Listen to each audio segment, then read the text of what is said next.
Hai sahabat setia Dedari, selamat datang di Depot Dedari Podcast. Dedari Podcast adalah bagian dari rumah sakit ibu dan anak Dedari Kupang, di mana kami akan membahas topik kesehatan dan topik menarik lainnya dengan narasumber yang kompeten di bidang. Kami ingin sahabat dapat mencapai sehat fisik, sehat mental, dan sehat sosial yang optimal. Semoga sahabat mendapat inspirasi sehat hari ini Hanya di Depot Dedari Podcast. Halo sahabat setia Dedari, jumpa lagi di Depot Dedari Podcast. Kali ini saya bersama dengan salah satu dokter spesialis anak di Rumah Sakit Ibu dan Anak Dedari Kupang.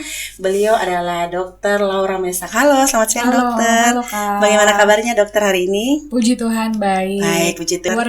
Luar biasa. Baik dokter, mungkin sebelum kita masuk dalam topik pembicaraan kita pada hari ini, dokter bisa memperkenalkan diri dokter secara singkat kepada sahabat setia Dedari. Oke, selamat siang sahabat setia Dedari. Nama saya Dr. Laura Mesang, spesialis anak, biasa dipanggil dengan Dr. Laura. Saya lulusan dari Erlangga pada tahun 2021 dan praktek di Dedari sejak tahun lalu kurang lebih bulan September. Oke. Gitu. Baik, terima kasih dokter-dokter ini. Iya. Dokter termuda, dokter anak termuda ya dokter ya di Rumah Sakit Dedari ya. Begitulah Iya, kira-kira. muda-muda berkualitas. Oke Bu Dokter, Ya. pada episode kali ini kita akan membahas tentang DBD atau demam berdarah denggi pada anak. Ya, betul. Ya dokter, ya mungkin dokter bisa menjelaskan secara singkat apa itu penyakit DBD pada anak? Oke, jadi demam berdarah dengue pada anak ya. Jadi itu adalah suatu penyakit yang disebabkan oleh infeksi virus dengue. Nah, infeksi virus dengue ini dia menyebar melalui vektor yang disebut dengan nyamuk Aedes aegypti. Mungkin dulu udah pernah sering dengar ya, biasanya dia muncul di musim-musim penghujan. Kalau di Kupang ya sekitar akhir tahun, November akhir hingga Februari awal ya, paling tingginya. Nah, demam berdarah pada anak ini memang agak berbeda ya dengan demam-demam yang lain, demam-demam virus, karena beberapa masa kritis pada demam berdarah ini justru terjadi setelah demamnya turun. Jadi mungkin diawali dengan demam-demam tinggi pada 2-3 hari pertama. Masa kritisnya kan sekitar hari keempat, 3-4 ya. Tiba-tiba pada saat hari keempat ini dia justru demamnya turun padahal dia fase kritis. Nah, disebut berdarah karena pada fase ini trombositnya drop, rendah, turun, dan bisa menyebabkan perdarahan akut, contohnya mimisan atau gusi berdarah. Itu yang paling ringan. Paling berat itu bisa sampai perdarahan saluran cerna, sampai ke perdarahan di intrakranial atau perdarahan di otak. Gitu kira-kira. Oh iya begitu ya dokter ya. Berarti memang penyakit ini ada karena tadi vektornya itu adalah nyamuk Aedes aegypti. Ya. Dan memang terjadi itu paling sering kalau di Kota Kupang itu atau di NTT pada umumnya ya dokter ya. Dari akhir tahun sampai memang awal-awal tahun pada musim-musim penghujan. Jadi ya di Indonesia ini kan negara tropis ya. Biasanya dia itu akan berkembang biak pesat di masa-masa penghujan gitu. Oke. Gitu. Oke, baik Bu Dokter. Jadi kalau kita bisa tahu vektor tadi itu nyamuk Aedes aegypti itu ciri-ciri atau tempat tinggalnya mungkin itu di mana dokter? Jadi nyamuknya ini dia suka genangan-genangan air ya. Jadi genangan-genangan airnya justru tuh bukan yang kotor ya, yang kayak got atau apa gitu. Justru dia suka genangan air yang bersih dan airnya tuh tidak mengalir kemana-mana. Jadi bukan kayak misalnya sungai gitu kan alirannya ada ya. Nah ini air yang bersih tapi yang tergenang gitu. Oh iya, berarti kayak bak mandi, bener. Penampungan kayak gitu ya dokter ya. Iya, oh iya. Bak mandi atau misalnya kalau ada selokan yang bersih ya, selokan bersih dan tidak mengalir itu yang tergenang, nah itu juga bisa karena dia membutuhkan wadah air itu untuk berkembang biak, jentik-jentik nyamuknya berkembang bertelur biak dan berkembang biak dokter ya. Oke, baik dokter. Jadi itu sedikit penjelasan bagaimana nyamuk ini bisa berkembang biak di rumah-rumah kita juga yang bisa menyebabkan anak-anak kita bisa terkena penyakit terjangkit, DBD ya. benar. Oke dokter, tadi dokter singgung secara Singkat. singkat tentang gejala-gejala. Nah, gejala-gejala apa saja yang bisa dilihat oleh orang tua secara awam gitu dokter? Oh, anak saya ini ternyata terkena DBD gitu dokter. Oke. Jadi gini, pada prinsipnya demam berdarah ini kan disebabkan oleh virus. Jadi gejalanya itu menyertai gejala infeksi virus pada umumnya. Pada kasat mata awal nih kita tidak bisa membedakan. Oh, dia demam hari pertama, hari kedua karena DBD tiba-tiba gitu, nggak bisa. Oh iya dokter. Jadi gejalanya adalah mirip seperti gejala infeksi virus pada umumnya. Iya. Contohnya demam tinggi. Iya. Demam tinggi di atas 38,5 sampai bisa 40 atau 41 derajat Celcius. Demamnya itu terus-menerus. Jadi tidak dipengaruhi oleh waktu ya. Muncul langsung demam tinggi. Iya. Jadi bukan tipe demam yang pelan-pelan dari sumber-sumber dulu, anget-anget, baru pelan-pelan tinggi, itu bukan. Jadi dia tiba-tiba demam tinggi dan terus-menerus. Oh iya dokter. Diberi anti panas ya, penurun panas, Iya. contohnya antipiretik, tapi tidak membaik. Mungkin turun fasenya hanya sekitar di 37 sampai 38, tapi naik lagi. Oh, Dan iya. itu terjadi di 1 sampai 2 atau 3 hari pertama demam. Oh, Ya, iya. jadi dari gejalanya demamnya akut atau cepat, tiba-tiba dan tinggi. Dan Tiba-tiba dan tinggi. Disertai juga misalnya dengan nyeri-nyeri otot, Iya. nyeri-nyeri kepala, bisa juga disertai dengan nyeri ulu hati. Oh iya. Jadi anak kalau sudah lemas-lemas itu jangan dipikir karena anaknya lagi galau ya. Iya, jangan. Tapi coba ya. Oke, menurut dokter Bukan sebagai anak yang galau, nanti mamanya mamanya yang galau. galau. Oke, baik. Jadi Bu Dokter, menurut Bu Dokter sebagai seorang spesialis anak, kapan orang tua harus membawa anaknya apabila ada gejala seperti ini? Ya, jadi memang sebagai orang tua kita harus memperhatikan kalau misalnya anaknya demam, Iya. tapi tidak mau minum, tidak mau makan sama sekali, dalam artian kita sebut dengan intake makannya sulit, Iya. itu wajib harus dibawa ke rumah sakit. Karena kita harus memberikan backup dengan cairan infus gitu. iya. Atau misalnya demam yang sudah terlampau tinggi, demam di atas 39 dan tidak memberikan efek setelah diberikan penurun panas. Iya, dokter. Jadi tidak harus menunggu anaknya benar-benar parah Betul. atau biasanya pada umumnya orang tua tuh tahu kalau DBD itu tunggu dulu ada bintik merah. Nah, begitu ya dokter ya. Enggak. Oh, Jadi iya. harus misalnya demam hari pertama atau hari kedua lah biasanya ya. Iya. Sudah diberi anti panas, demamnya nggak turun-turun, terus tiba-tiba anaknya lemas, Iya. terus tidak mau minum, tidak mau makan, wah itu indikasi untuk dibawa ke rumah sakit. Oke, Gitu. baik. Oke, itu ya sedikit tips dari Bu Dokter kapan ibu-ibu atau sahabat setia dari wajib membawa anaknya ke rumah sakit. Lalu Bu Dokter, apakah ada bahaya atau akibat apa saja yang dialami anak yang terkena DBD? Ya, jadi DBD itu ada grade-nya. Iya. 1, 2, 3, 4. 4 itu yang paling berat karena dia sudah shock, yaitu kekurangan cairan ya, bisa juga terjadi perdarahan dan lain-lain. Yang paling ringan adalah DBD grade 1. Jadi DBD grade 1 itu gejalanya dia tidak ada perdarahan spontan, dalam artian tidak ada mimisan, tidak ada gusi berdarah, tidak ada perdarahan saluran cerna, misalnya buang air besarnya hitam dan lain-lain. Yang grade 2 itu yang disertai dengan perdarahan spontan. Contoh demam terus mimisan, itu udah disebut dengan perdarahan spontan. Demam terus gusinya bengkak dan berdarah, nah itu sudah disebut dengan perdarahan spontan. Atau juga misalnya demam dengan buang air besarnya tiba-tiba berubah menjadi warna hitam ya, itu tanda gejala dari perdarahan saluran cerna gitu. Tapi yang paling sering kita ketahui kan muncul merah-merah di badan. Itu yang kita sebut dengan petekie. Jadi di bawah kulit ini banyak banget pembuluh darah kecil yang kalau misalnya dia pecah itu yang menyebabkan petekie. Itu adalah gejala patognomonis atau gejala yang khas lah yang biasanya ditemukan di demam berdarah. Tapi ingat ya, tidak semua anak mengalami petekie. Bisa-bisa dia langsung ke perdarahan saluran cerna, langsung ke perdarahan gusi tanpa ada petekie gitu. Jadi harus waspada. Baik ya, itu tadi gejala-gejala yang disebutkan oleh Dokter Laura yang biasa terjadi kepada anak-anak ya Iya, dokter ya. Oke.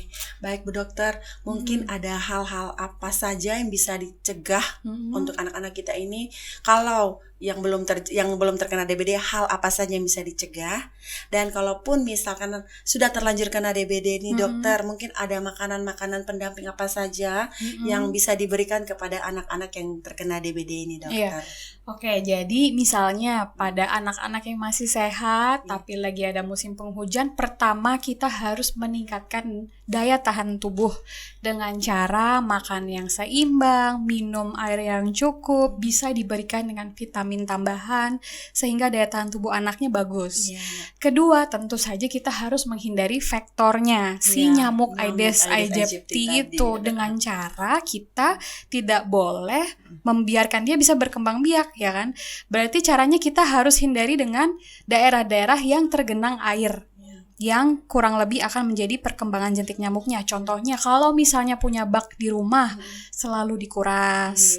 Ya, jangan sampai baknya itu dibiarkan saja sampai 1 mingguan, 2 mingguan lebih, itu berbahaya. Atau kalau tidak mau pun harus ditutup gitu ya, supaya tidak ada wadah untuk si nyamuk ini yang tiba-tiba datang terus berkembang biak di situ.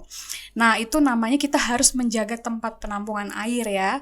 Begitu pula juga dengan tangki air kalau misalnya ada di sekitar rumah ya, atau ya pokoknya yang paling gampang bak mandi dan tangki-tangki air yang ada di rumah. Benar, gitu. dokter. Terus yang ketiga ya tadi ya kayaknya. Udah kan pertama daya tahan tubuh tuh. Yang kedua penampungan ya, yang ketiga. Mandi. Nah, yang ketiga ya di rumah juga harus bersih ya suasana di rumah, misalnya tempat tidur dan kain-kainan semuanya harus dibersihkan, dipel, gantungan-gantungan pakaian. Dan hal-hal seperti itu harus bersih. Nah, apabila anaknya sudah terkena demam berdarah, balik lagi tetap karena dia bersifat infeksi virus. Infeksi virus itu beda dengan bakteri ya. Kalau bakteri kan kita kasih antibiotik. Kalau virus itu dia kita sebut dengan self-limiting disease. Jadi dia penyakit yang seharusnya tidak kita apa-apain juga dia akan sembuh sendiri. Jadi kita hanya menjaga dia tidak jatuh ke perdarahan, yaitu caranya pertama minum air yang cukup. Kalau misalnya pun dirawat, pasti dokternya bilang minum minimal segini ya, minum minimal segini, makan yang segini gitu ya. Terus vitamin itu harus pasti diminum ya selama perawatan. Lalu yang ketiga itu makan makanan yang bergizi. Tetap sama. Terus kan biasanya ada nih orang tua yang minta, boleh nggak minum es teh dingin, es teh hangat, es teh kan pasti dingin nggak ya? Misalnya es teh gitulah ya, teh hangat atau teh dingin.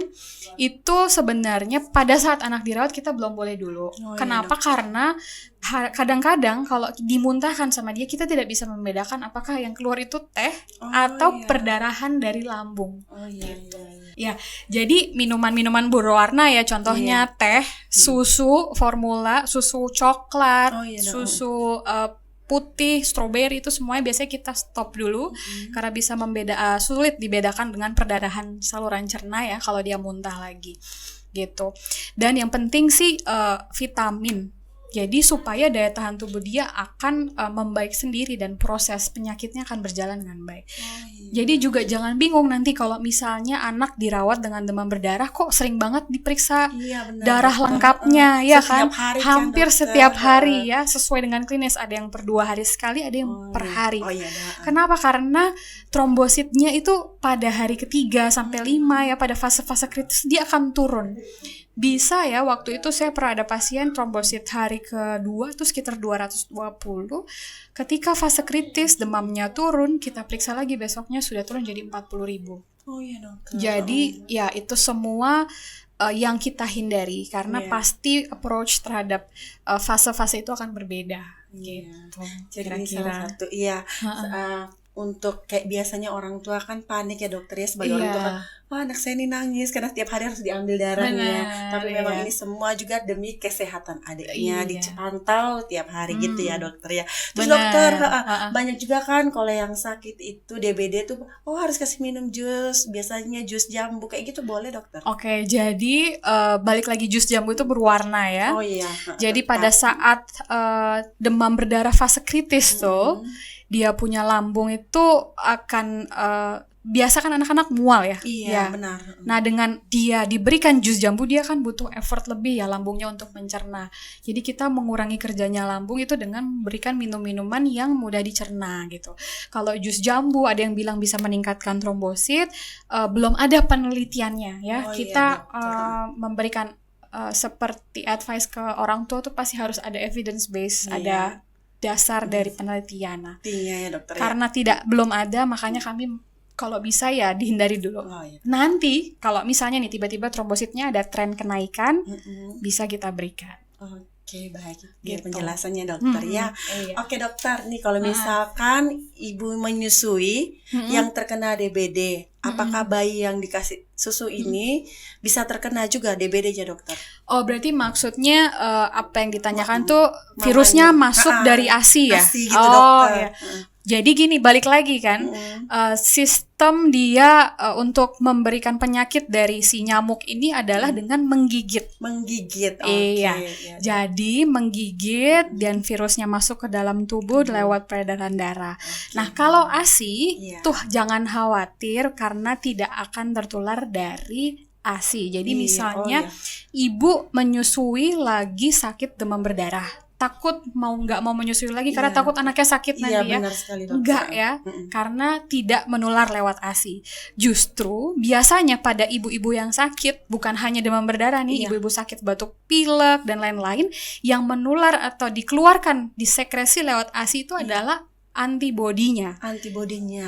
Jadi antibodi terhadap virus yang sedang diderita oleh ibunya. Contohnya batuk pilek lah yang paling gampang. Iya. Begitu pula juga dengan demam DBD berdarah. ini ya. Jadi dia tidak menular lewat ASI. Justru yang akan menular itu adalah reaksi antibodi dari ibu Antibodi yang dari masuk ke bayi. Jadi itu seperti anaknya diberikan kayak imunisasi gratisan gitu Oh, dari iya, ibunya iya, gitu. iya, iya. Tapi bukan berarti anaknya tidak akan sakit demam Iya, berdarah ya. benar, Hanya dokter. diberikan antibodinya saja atau Antibodinya imunoglobulinnya saja. Oke, baik. Terima Gitu. kasih. Wah, itu bagus banget pertanyaan dan Iya. jawaban. Itu karena biasanya pasti ya orang-orang awam. Saya juga seorang ibu kan dokter. Aduh, Iya. jangan sampai kalau menyusu nanti anaknya juga akan terkena. Ternyata tidak. Itu semua Iya. masuk melalui gigitan nyamuk Kecuali tadi ya, waktu dokter. lagi menyusui ada nyamuk yang gigit gigit anaknya. Ibu, kan lanjut ke gigit Lanjut anaknya. dari ibu gigit anaknya lagi. Nah, itu iya. beda lagi ya. Betul, baik. Iya. Baik. Terima kasih dokter. Sebagai Iya. pertanyaan penutup dari kami, mitos atau fakta nih, kalau misalkan anak ini sudah terkena DBD akan berulang, bisa terkena lagi, atau karena dia sudah terkena waktu kecil, nanti besarnya itu tidak terkena DBD lagi. Oh, jadi itu fakta ya. Maksudnya Iya. dalam artian kalau dia umur 2 tahun kena demam berdarah, umur 20 bisa nggak kena lagi? Bisa. Bisa ya. Bisa. dokter, ya. Heeh. Karena apa ya, kita sebut dengan respon antibodinya itu akan ada, tapi begitu dia digigit lagi dengan nyamuk lain akan tetap sakit demam berdarah. Yang berbeda mungkin gejalanya ya. Gejalanya. Gitu. Mungkin dengan anak yang sudah punya antibodi terhadap itu gejalanya akan sedikit lebih ringan dibandingkan dengan yang belum belum. pernah. Justru yang harus khawatir itu adalah misalnya anak yang dengan obesitas Oh iya. yang terkena demam berdarah atau dengan komorbid tertentu. Nah, itu yang akan biasanya gejalanya bisa langsung ke grade 4 yang tadi saya bilang. Langsung grade 4 ya dokter ya. Gejalanya Kenapa ya, akan dokter? lebih berat karena itu termasuk dengan reaksi imunoglobulin anak ya. Karena anak-anak yang dengan obesitas pasti reaksi inflamasinya akan berlebihan gitu kira-kira. Itu yang menyebabkan dia demam berdarahnya yang berat. Oke. Oke, itu tadi pembicaraan kita atau pembahasan kita dengan dokter spesialis anak, Dokter Laura Mesa. Iya, Kak. Baik dokter, sebagai penutupnya, apa pesan-pesan Bu Dokter untuk sahabat-sahabat setia Dedari tentang demam berdarah ini, dokter? Oke, jadi pesan saya untuk sahabat-sahabat setia Dedari yang punya anak tentunya ya, harus dijaga daya tahan tubuhnya supaya pada masa pancaroba, masa penghujan ini daya tahan tubuhnya cukup.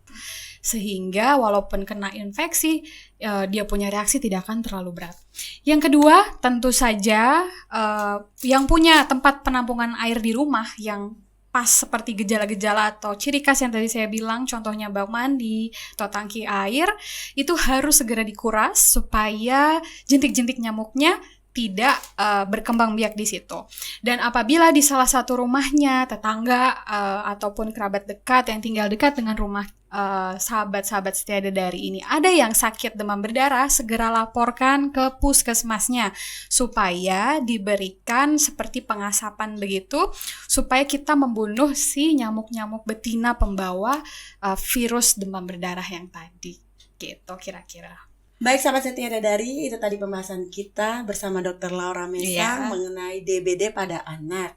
Jangan lupa di like, komen, dan di subscribe channel YouTube RSI Dedari. Sampai jumpa, salam sehat.